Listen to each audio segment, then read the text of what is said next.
Hey, what's going on, everyone? Matthew from TheRightTrader.com back today with another daily crypto update.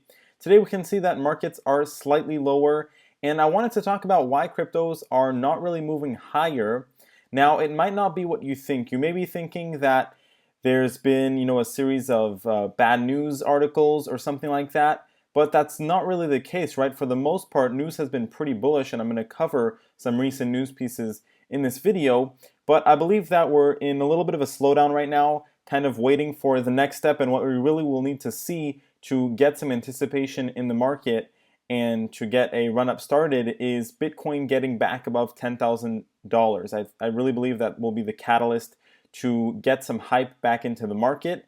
And I'll be talking a little bit about how long that might take, but basically, I think that this summer we are going to see some kind of run up, right? Hopefully, that pushes us at least close to our previous all-time highs. Getting near those levels again is what we want to see, and that should start with a break of Bitcoin above $10,000. So I'm going to cover everything in more detail during our technical analysis, but over the past 24 hours, like I said, a lot of cryptocurrencies down around 5%, so still not much going on as far as actual price action is concerned.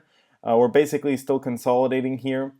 And don't forget to follow me on Twitter for live cryptocurrency market updates. Also, make sure to check out my premium content. Link to both of those things in the description of this video. And let's get started with some news. So, like I said, the news has actually been becoming almost more and more bullish recently. The markets have not really been reflecting that, but that can almost be a good thing, right? Because the market isn't as hot as it was a few months back, right? We're in a little bit of a waiting period, basically, where only the people who are truly interested in cryptocurrency are paying attention right now, and that's actually, a good sign in my opinion. That's when I like to get into the marketplace, is when uh, the mainstream people are not really paying attention, right? Just the average retail investor isn't paying attention to cryptocurrency. That's actually a really good opportunity in my opinion. Once again, not financial advice, just my personal opinion. But to talk about this news, so Upbit, which was accused of basically, fraudulent activity, and it's actually one of South Korea's biggest cryptocurrency exchange. It was actually confirmed that that was just basically a false and a rumor. It was actually audited by a major accounting firm in South Korea, which revealed that Upbit's cryptocurrency holdings were not fraudulent and that it did not inflate its balance sheet or deceive investors. And just to get a little bit more information about that internal audit, it showed that 100% of the coins are real, the ledgers all synced to their own wallets. And it was also confirmed that it was due to a government misunderstanding of multiple wallets. Now, what's funny with this is it's exactly what I said would happen. This is pretty much always the case. There's a bunch of FUD that comes out, scares off the marketplace, creates a drop, and that's what happened this time around. And then, not even a week later, it comes out that it wasn't true, and the whole thing is just kind of buried. That's exactly what happened this time around, and I don't think it's going to be the last time that this happens. So definitely something to pay attention to and to keep in mind. Other very interesting bit of news is that Amazon is partnering with Ethereum blockchain and Enterprise Incubator. So this is just yet another addition to some of these mainstream companies that are entering the cryptocurrency space, and we should see more of that develop over the long term. And a very big piece of news today is that Coinbase announced a suite of institutional products.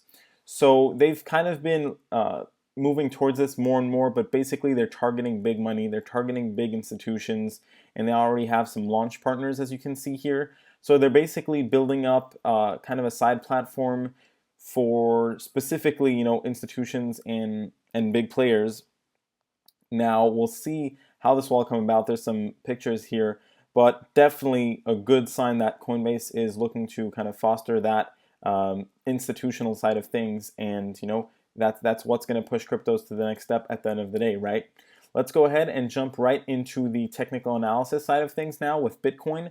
So Bitcoin is in an interesting situation right now. We actually did end up pulling back from our previous uptrend line right here, right? We weren't able to get back above that, which, like I said, was pretty likely, seeing the decreasing volume, and now we're selling off a bit. Our lower Bollinger Band is moving lower, so I do think that at this point we have a good chance of heading back down to $8,000, especially if we move below $8,250. So we'll probably get a bounce around there, and basically from there we should start moving in between our two pink trend lines over here, our two pink uptrend lines, and just kind of move higher in this channel slowly but surely, right? As we build up that strength to then get that breakout above $10,000, which is really going to be the move that could allow for that run up back towards $15,000. And I think that that's going to happen this summer, right? I think that we're having a little bit of a consolidation and slowdown right before that. And, June, July, at the latest August, sometime in those 3 months, we're going to see some kind of run up, in my opinion. That's really what I'm expecting. Let's take a look at Ethereum. So Ethereum pulling back towards its $700 mark. Could get a bounce here, definitely, and its Bollinger Bands are contracting towards the price. So we'll have to see over the next day or so if we're going to be moving below $700 or not. At this point, we're probably going to move around $700 and basically consolidate around $700 a little bit longer here. Let's go ahead and take a look at our next cryptocurrency, which is going to be Litecoin. Litecoin is pulling back a little bit. It's actually been relatively strong. It doesn't look like we're holding that $145 mark too well, though. So I'd say we want to avoid dropping below $133 because at that point we would be at risk to start moving back towards $120, and we want to try to avoid getting closer to that $100 mark. A lot of this is going to depend on how strong Bitcoin is, right? I really do think that nonetheless, Bitcoin is the market leader of the end of the day, and most cryptos follow Bitcoin's lead. So let's go ahead and take a look at Nano next. So Nano is currently pulling back towards that 70,000 Satoshi level. As long as we don't move below that, we should be able to consolidate pretty well. There is a chance that we move back towards 60,000 Satoshis. That would definitely slow things down a bit, but any move below 60,000 Satoshis is where, we're going to be a little bit more bearish. Let's take a look at Ripple next, see what's happening. So we're going to go over to the Bittrex chart here. And Ripple is moving back towards 65 cents. At this point, I do still feel like we have a good chance of holding above that because that's where our lower Bollinger Band is at. So there's just multiple layers of support there. Not too worried about it for the time being. Let's go ahead and take a look at what NEO has been up to. Now, NEO has been pulling back. It's getting closer to $60. I would want to make sure that we don't move below $60. There is always a chance of us starting to move back towards $50 or even $43. But for now, I'd say we do still have a chance of remaining above $60. And if we do, then we'd probably just consolidate from there, right? And not really drop lower than that. Let's go ahead and take a look at our next crypto, which is going to be Stellar Lumens, and see what's going on. So Stellar has actually been moving kind of against the market recently. It's had its ups and downs, but definitely kind of moving opposite of what the market tends to be doing. So it did get a bounce recently, but now it's pulling back towards 4,000 Satoshis. I actually think that we have a pretty fair chance of remaining above 4,000 Satoshis and just consolidating between 4,000 and 4,500 Satoshis. The only bearish indicator right now is that we rejected our previous uptrend line on the RSI, so that's something to pay attention to, and that could signal that we might move lower, but as long as we remain above 4,000 Satoshis, we are still okay.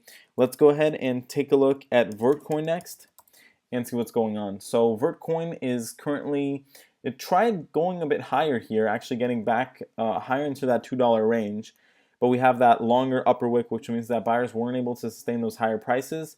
And at this point, we probably will move back a little bit closer to $2.20.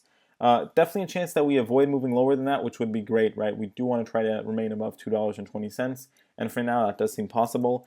Let's go ahead and take a look at, let's see, next cryptocurrency is Lisk. See what's going on with Lisk. So right now, we're pulling back from our downtrend line. We're likely going to test that $10 mark. And then we really want to try to avoid dropping below $10 because that's just going to put us back in our previous consolidation near $8. And we do want to try to avoid that. Over the next few days, it's going to be pretty clear if we're going to pop horizontally out of the downtrend line, which would avoid, further downside, or if we are going to indeed move below $10. Like I said, we'll know within the next 3 days at the most, I'd say. Let's go ahead and take a look at Cardano next, see what's going on. So Cardano is, I'm going to go to the Bittrex chart here where I have my previous lines drawn out. Cardano is currently dropping below 3,000 Satoshis. At this point, if we start moving below 2,800 Satoshis, we really could see more of a drop getting closer to 2,500 Satoshis. So that's definitely going to slow things down a bit. Not the end of the world. but it does look likely that we are going to move back towards 2,500 Satoshis at this level since we lost our support here. Let's go ahead and take a look at IOTA next. So IOTA is currently actually not doing too bad here. We are remaining above $2, which is good, and that looks like it might continue. So we're probably going to bounce a little bit up and down here, but we should be able to remain above $1.91, which is actually very good here considering that some cryptos are dropping. And what I wanted to mention, just to recap this video, is we're probably going to maybe move a little bit lower for some cryptocurrencies or consolidate for the next few weeks, right? We're probably going to have a lot of ups and downs, but we should get some kind of bullish action sooner rather than later this summer. I really think that it's in the cards here. I'll keep you updated as per usual. With that being said, thanks for watching. I'll see you next time.